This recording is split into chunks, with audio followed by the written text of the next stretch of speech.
Uber Eats です。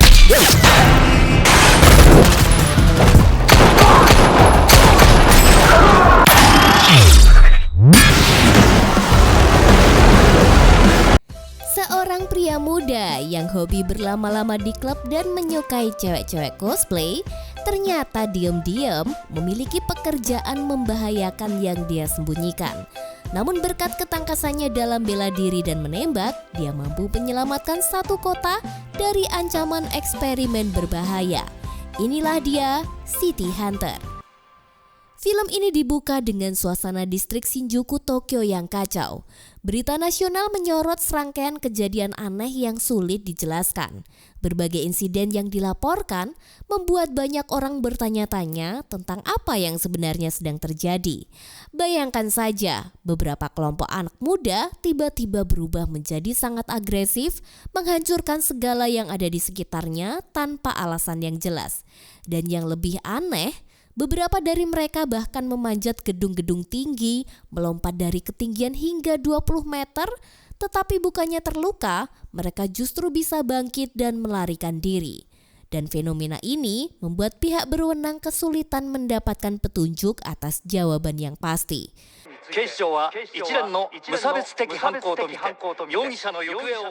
Sementara situasi di Shinjuku pun semakin tidak menentu. Namun di tengah suasana mencekam itu, internet ramai membicarakan rumor tentang City Hunter.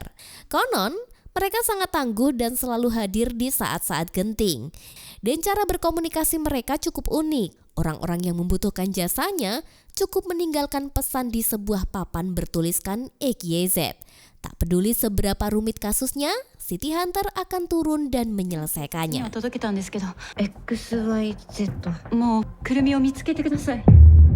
Dan orang di balik City Hunter ini adalah mas-mas biasa yang bernama Ryo Seba. Dia terlihat berdiri di atas sebuah gedung tinggi. Dari sana dia memantau pergerakan mencurigakan di salah satu gedung di sekitarnya. Dan kali ini Ryo mendapatkan tugas dari seorang klien wanita seksi bernama Ayami. Dia meminta bantuan untuk menemukan adik perempuannya yang bernama Kurumi dan dikabarkan telah hilang selama beberapa hari terakhir. Meskipun wajah Ryo ini terlihat anak baik-baik, tapi dia sangat tergila-gila dengan wanita Tobrut. Apalagi jika dapat klien yang seperti ini, tentu dia tidak bisa menolaknya. Tak peduli betapa sulit atau berbahayanya misi tersebut, Ryo segera mengiyakannya. Dalam menjalankan tugasnya, Ryo tidak sendirian. Dia bekerja sama dengan Hideyuki Makimura, yaitu seorang mantan polisi yang menjadi rekannya.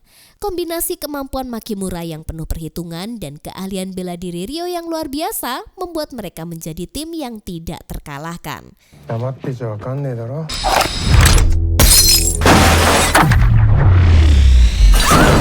Malam itu, setelah berhasil menyusup ke gedung yang menjadi targetnya, Ryo langsung menghadapi orang-orang yang berada di dalamnya.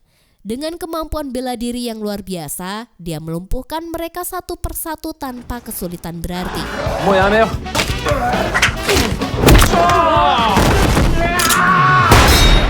Hingga akhirnya, dia pun berhasil menemukan Kurumi, seorang gadis muda yang terlihat ketakutan. Namun saat Ryo bersiap membawa Kurumi pergi, tiba-tiba dia sangat ketakutan dan berlari menjauh. Hal ini membuat Ryo tidak punya pilihan lain selain menghubungi rekannya untuk memberitahukan bahwa target mereka telah kabur. Tanpa banyak bicara, keduanya pun langsung memulai pencarian. Saat mengikuti Kurumi yang nyasar masuk ke bar, Ryo malah salah fokus dengan pegawai baru dan nyempetin buat kenalan. Kembali ke pengejaran, saat sampai di sebuah lobi, tiba-tiba sejumlah gangster yang ternyata adalah bagian dari kelompok penculik Kurumi muncul dan mengepungnya. Tak butuh waktu lama, 9 preman ini mengeroyok Ryo dan Makimura.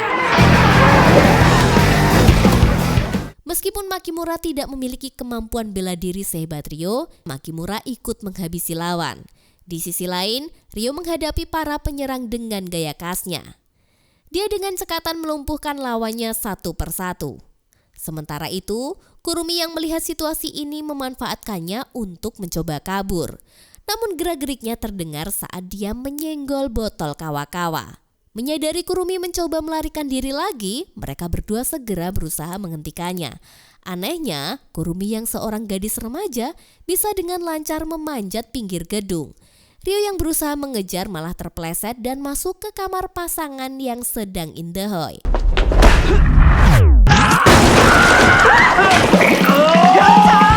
Tak hanya itu, bagaikan seorang Aladin dengan karpet terbangnya, dia mendarat tepat di tengah jalan raya. Untunglah Makimura segera menghampirinya dan mereka melaksanakan rencana berikutnya. Dalam misi pengejaran ini, Kurumi yang hampir saja tertangkap tiba-tiba mengeluarkan otot di pipi dan melompat ke atas mobil yang melintas. Kejadian aneh ini pun membuat keduanya bertanya-tanya. Makimura lalu melihat 2 botol serum biru yang sempat jatuh dari kantong Kurumi dan menyimpannya untuk sebagai petunjuk. Saat Ryo akan melanjutkan pengejaran, tiba-tiba dia dihadang polisi cantik yang bernama Saeko. Ryo pun dilaporkan seseorang karena membuat kekacauan di pusat kota hingga beberapa properti jadi rusak. Apalagi dia juga terlibat perkelahian dengan gangster berbahaya yang bernama Akutsu.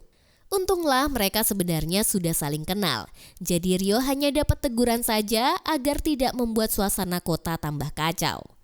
Setelah tak jadi ditangkap polisi, Makimura yang sebenarnya ada janji bertemu dengan sang adik langsung pergi ke sebuah kafe.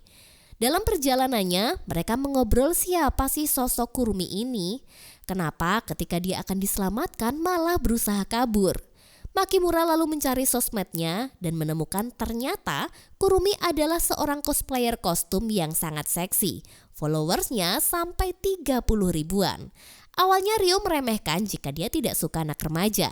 Tapi begitu lihat videonya, Ryo sampai gak fokus dan cepet-cepet minta bagi link.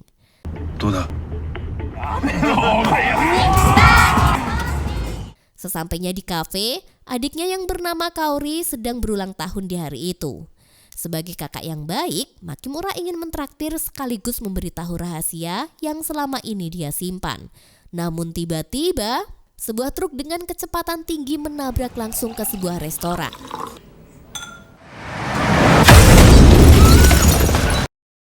Seolah sengaja menghancurkan bangunan itu. Tujuannya jelas, yaitu menghabisi Makimura. Sang pengemudi keluar dari kabin truk dan yang mengejutkan, dia menunjukkan tanda-tanda memiliki jaringan otot syaraf yang aneh dan mirip dengan apa yang sebelumnya terlihat pada pipi Kurumi.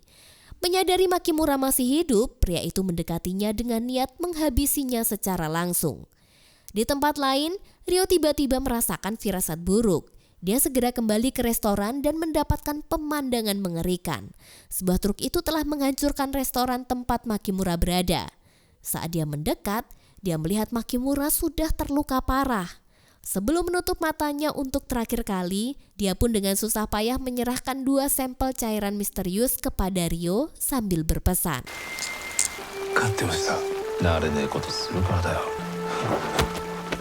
Setelah kejadian tragis itu, Ryo bertekad untuk mencari siapa dalang yang telah menghabisi sahabatnya.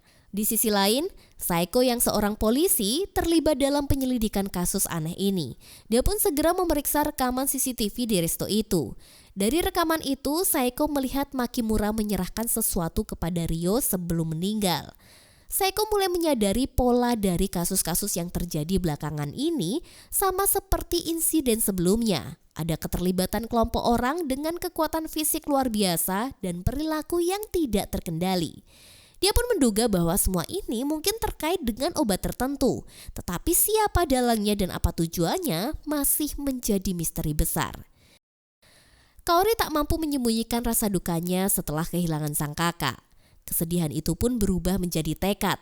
Dia memutuskan untuk meminta bantuan Ryo dan mencarinya di pasar kembang. Kaori tahu betul jika Ryo yang menyukai wanita Tobrut pasti akan menghabiskan banyak waktu semalaman di sana. Benar saja, mereka pun berpapasan dengan Ryo yang tampak sudah merangkul 2 wanita. Kaori langsung marah. Bisa-bisanya dia tidak berduka ketika sahabatnya telah meninggal. Padahal, Kaori juga sudah menuliskan pesan di papan EKZ. Namun tampaknya dia tidak digubris sama sekali oleh Ryo. Awalnya Ryo menolak melibatkan Kaori dalam balas dendam ini karena dia berencana bergerak sendirian. Tapi Kaori malah bertanya-tanya pada orang-orang di sekelilingnya tanpa tahu jika itu resikonya sangat bahaya. Hampir saja Kaori mau dibungkus dua orang pria saking polosnya. Dengan cepat Ryo pun datang dan menyelamatkannya serta menyuruhnya untuk pulang. Keesokan harinya, dia nekat mendatangi kediaman Ryo. Dia merasa bahwa di sana dia mungkin bisa menemukan petunjuk atau sesuatu yang bisa membantunya memahami apa yang terjadi dengan kakaknya. Saat masuk, dia pun mulai mencari di setiap sudut. Tak hanya itu, Kaori juga menemukan sekardus harta karun milik Ryo. Tibalah Kaori masuk ke sebuah ruangan, di mana tersimpan semua persenjataan dan pistol milik mendiang kakaknya. Ryo langsung menunjukkan skill menembaknya yang tepat sasaran.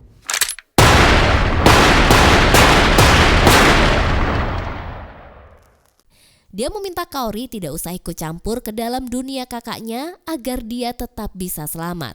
Namun di dalam hati, Kaori tetap yakin bahwa dia harus melanjutkan pencarian ini dengan atau tanpa bantuan Ryo. Di salah satu sudut kota, Saeko tiba di lokasi kejadian baru. Seorang pria ditemukan tewas dengan tanda-tanda yang sama seperti beberapa kasus aneh lainnya yang sedang dia tangani. Tubuh pria itu menunjukkan ciri fisik yang tidak wajar, seolah-olah dia mengalami perubahan ekstrim. Dari kejauhan, Kurumi juga diam-diam terlihat memperhatikan dan menyembunyikan dirinya sambil mengamati apa yang akan terjadi di tempat itu. Sementara itu, Kaori terus membuntuti Ryo kemanapun dia pergi. Ryo yang jelas-jelas menyuruhnya berhenti mengikutinya mulai kehilangan kesabaran. Namun Kaori tetap keras kepala. Dia pun menolak menyerah meskipun Ryo sudah berkali-kali mengusirnya. Akhirnya merasa tidak ada pilihan lain, Ryo memutuskan untuk menunjukkan kepada Kaori sisi lain dari dunianya.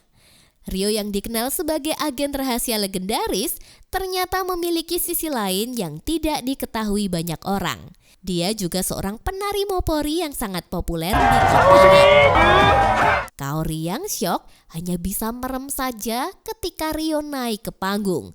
Dia pun menunjukkan kelihayannya di hadapan penonton yang bersorak-sorak. Setelah pertunjukan selesai, Ryo mencoba kabur lagi dari Kaori. Sayangnya, Kaori sudah nempel banget. Dengan gigih dia mengejar hingga akhirnya memaksa Ryo menyerah. Melihat tekad Kaori yang tidak tergoyahkan, dia pun akhirnya setuju membawa ke tempat yang lebih gelap dari dunia hiburan malam. Mereka tiba di sebuah lokasi eksklusif yang menjadi tempat berkumpulnya para elit untuk berjudi. Namun, tempat itu bukan sekedar kasino biasa. Tempat itu dikelola oleh geng Akutsu, salah satu geng yang paling berbahaya di kota itu. Geng ini dipimpin oleh kakek Isao Hazizumi, sosok yang sangat ditakuti oleh semua preman. Ketika salah satu anggota geng melaporkan kepada Isao bahwa seorang pria pernah menghajar anak buah mereka telah masuk di tempat itu, Isao langsung bereaksi. Namun alih-alih marah pada Ryo, Isao justru menghukum anak buahnya karena tidak menghormati kedatangan sang legend. Anak buah Isao langsung gemetar ketakutan setelah menyadari bahwa pria yang mereka hadapi adalah Ryo Saeba. Namun sebelum mereka ngobrol lebih serius, ada baiknya Ryo pakai celana dulu.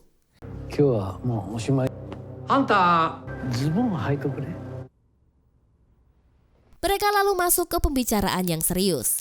Jadi, kota ini sedang dilanda kekacauan akibat munculnya orang-orang dengan kekuatan fisik yang tidak wajar. Kebanyakan dari mereka adalah remaja yang lari dari rumah atau gelandangan. Mereka menghilang lalu muncul kembali dalam keadaan mengamuk tanpa kendali, sebelum akhirnya ditemukan tewas di jalanan. Rumornya, remaja ini diculik oleh sindikat yang sedang melakukan eksperimen dengan menyuntikkan serum berbahaya yang membuatnya hilang akal sehat. Fenomena ini juga terjadi pada pria yang menghabisi Makimura. Namun ada pengecualian. Dia adalah Kurumi. Kurumi satu-satunya orang yang kembali dengan keadaan normal dan menjadi satu-satunya harapan untuk mendapatkan jawaban. Isao juga memberitahukan info penting tentang keberadaan Kurumi. Dia mengungkapkan bahwa Kurumi saat ini berada di daerah Tokoyo. Tanpa menunda waktu, Ryo dan Kaori bergegas ke sana dan berharap menemukannya. Namun Kaori yang gegabah malah bertanya-tanya pada segerombolan anak muda.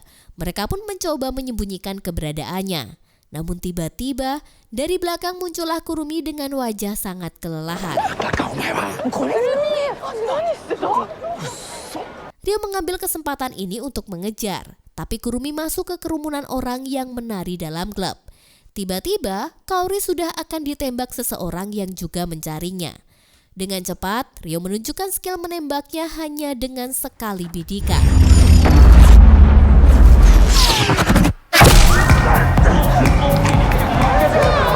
Kaori pun terus mengejar Kurumi yang tampaknya masih berusaha kabur.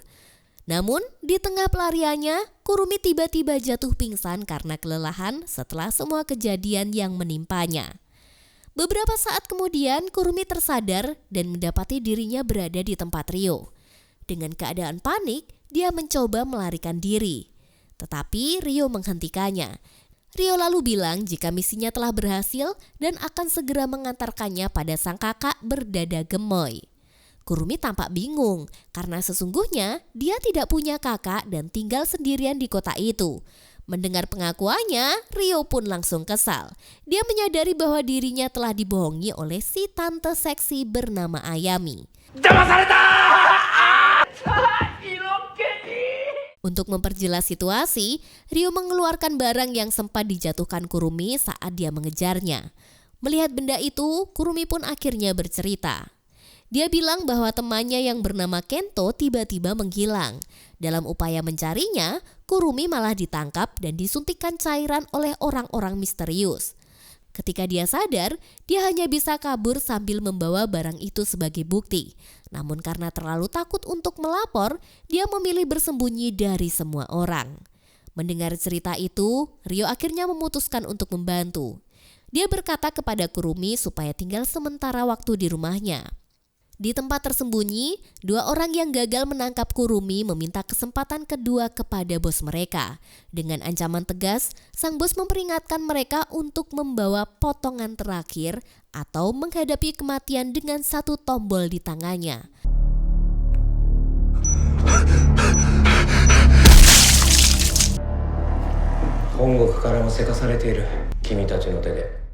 Sementara itu, Ryo bertemu Saeko untuk membahas cairan sampel. Saeko menjelaskan bahwa cairan itu dikenal sebagai debu malaikat dan ini merangsang otak untuk meningkatkan kekuatan fisik secara ekstrim, tetapi efeknya berujung pada kematian. Obat ini dulunya digunakan dalam perang dan kini tampaknya dikembangkan kembali sebagai senjata biologis. Insiden di Shinjuku diduga untuk menarik perhatian pihak berkepentingan pada obat ini yang berpotensi menjadi pemicu perang jika efek sampingnya dihilangkan. Kurumi pun menjadi target utama karena dia satu-satunya yang mampu bertahan dari efek samping obat itu. Saeko juga mengungkapkan bahwa kejadian serupa terjadi 20 tahun lalu saat ayah Makimura menembak pria yang mengamuk, yang ternyata dia adalah ayah biologis Kaori. Makimura telah menyelidiki obat ini selama bertahun-tahun dan memberikan Ryo alasan untuk melanjutkan penyelidikan dan melindunginya.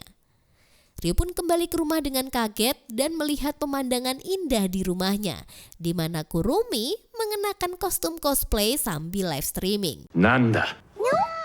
Yamero. Yamero! Nanda nyong?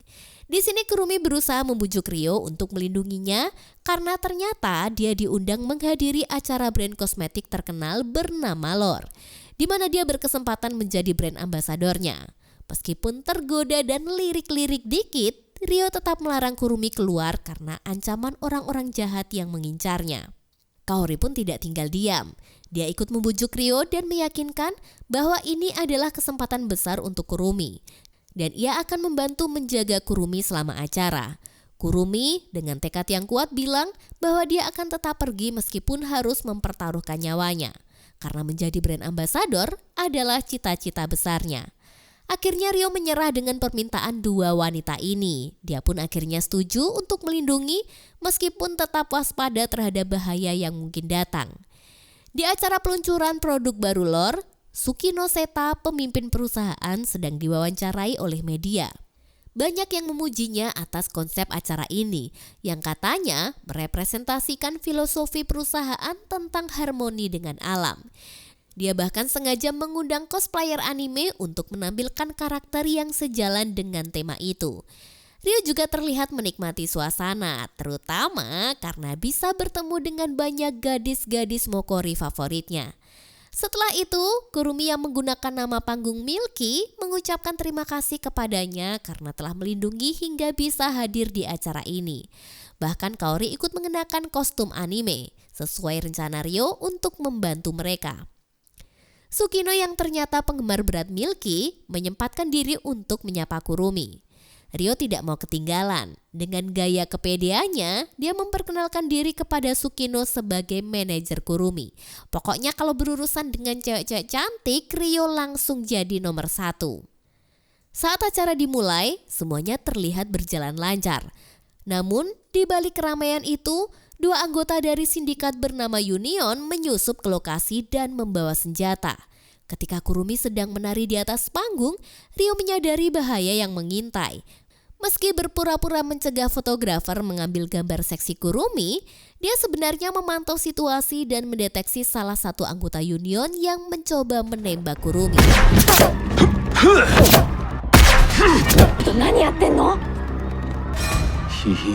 Di saat yang sama, Ayami, wanita yang sebelumnya mengaku sebagai kakak Kurumi dan menyewa jasa Rio, tiba-tiba muncul menghadang pelarian Rio. Ternyata dia adalah bagian dari sindikat penculikan anak-anak muda. Ayami pun langsung menyerang Rio dan memaksanya untuk mengambil tindakan cepat. Dia pun segera memberi perintah kepada Kaori untuk membawa Kurumi keluar dari tempat itu dan memastikan keselamatannya. Di tengah situasi genting, mereka berdua bertemu dengan Sukino dan polisi yang kebetulan berada di lokasi. Dengan kepolosannya, Kaori meminta bantuan polisi itu untuk melindungi Kurumi. Sementara ia kembali ke panggung untuk membantu Rio. Namun ketika di atas panggung, dia menyadari ada sniper yang membidiknya. Di sini Rio masih mampu menghadapi serangan Ayami. Namun, kehadiran Kaori untuk membantu justru malah membuatnya kehilangan fokus. Akibatnya dia pun terkena tembakan di bahunya. Meskipun terluka, Rio tetap berusaha melumpuhkan Ayami.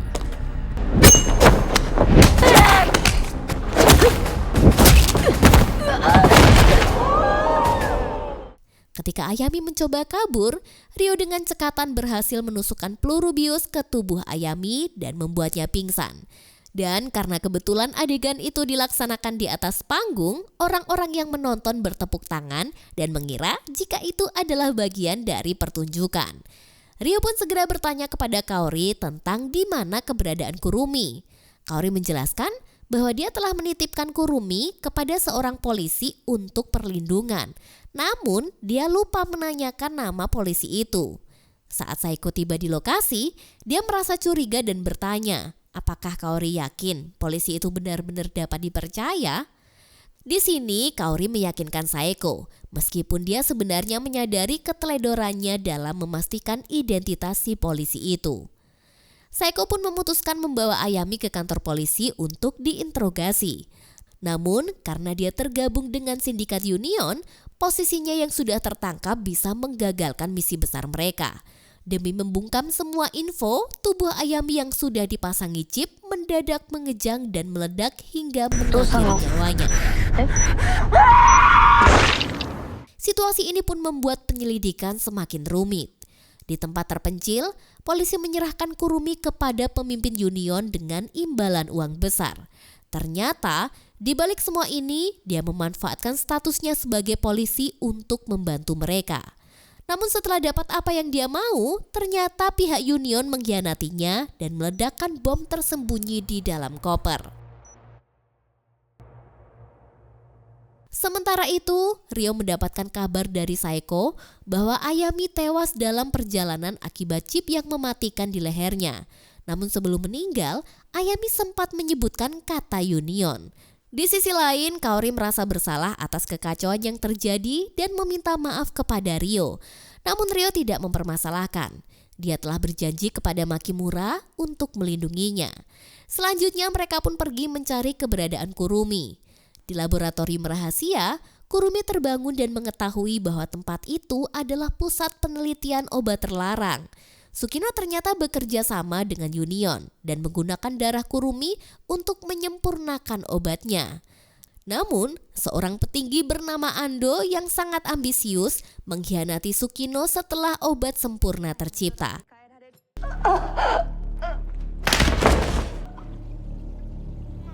Dia memerintahkan anak buahnya untuk membawa Kurumi dan menghabisi semua orang di laboratorium, termasuk para perawat. Dalam perjalanan menuju ke lokasi, Ryo menjelaskan bahwa dia telah memasang pelacak di anting yang Kurumi kenakan, sehingga dia selalu bisa melacak keberadaannya. Di tengah perjalanan itu, Ryo menerima telepon dari kakek Isao yang memberitahukan tentang info penting. Union ternyata adalah sindikat kejahatan besar dari Amerika Tengah yang menguasai pasar gelap di seluruh dunia. Dan di Jepang, mereka menggunakan lore sebagai kedok untuk menyembunyikan aktivitas ilegal mereka. Kakek Isao bahkan berjanji akan menyewakan klub hiburan khusus untuk Ryo jika dia berhasil menghancurkan sindikat ini. Tentu, Ryo langsung deal dengan kesepakatan menggiurkan ini. Saat tiba di lokasi, Ryo dan Kaori terkejut melihat tempat itu penuh dengan mayat, termasuk Sukino, CEO lore. Mereka kemudian menemukan arena lain yang digunakan untuk produksi obat-obatan terlarang. Tetapi sebelum mereka sempat menyelidikinya, sekelompok pasukan bersenjata khusus muncul dan menyerangnya. Dengan keahlian bertarungnya, Ryo dan Kaori berhasil mengalahkan pasukan itu.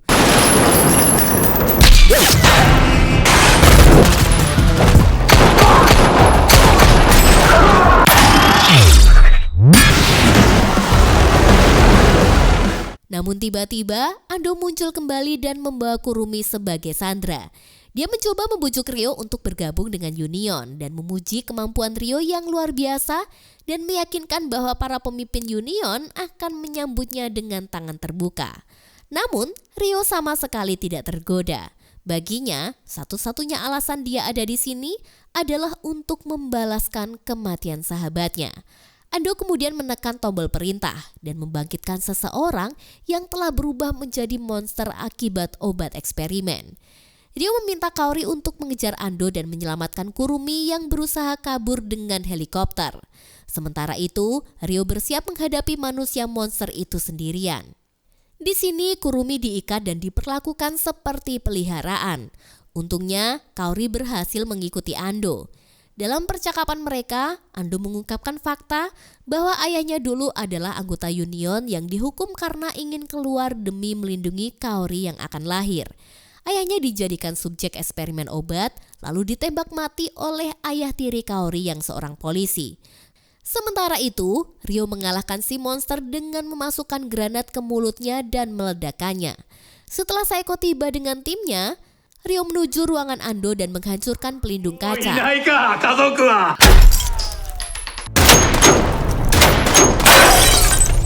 Ketika Ryo hendak membunuh Ando, Kaori mencoba menembaknya karena perasaan dendam. Tetapi tiba-tiba dia mengurungkan niatnya dan memilih tidak menjadi seperti Ando. Ando yang mencoba menyerang Kaori akhirnya tewas ditembak Ryo lebih dulu. Selang beberapa saat, tim kepolisian datang dan segera memberikan bantuan medis. Di akhir cerita, Kurumi menjadi brand ambasador kosmetik baru dan masih dengan gaya cute-nya si Milky. Sementara Kaori yang mulai jatuh cinta kepada Ryo mengajaknya tinggal bersama. Ryo tidak mau, tapi dia juga tidak bisa mengusirnya. Ya, film pun berakhir dengan sangat mengesankan. Sesakit apapun orang menyakitimu, jangan menaruh dendam. Biarlah itu jadi urusannya dengan Sang Pencipta, karena sejatinya tugas kita adalah memaafkan agar bisa hidup lebih tentram dan damai. Sampai jumpa di film selanjutnya.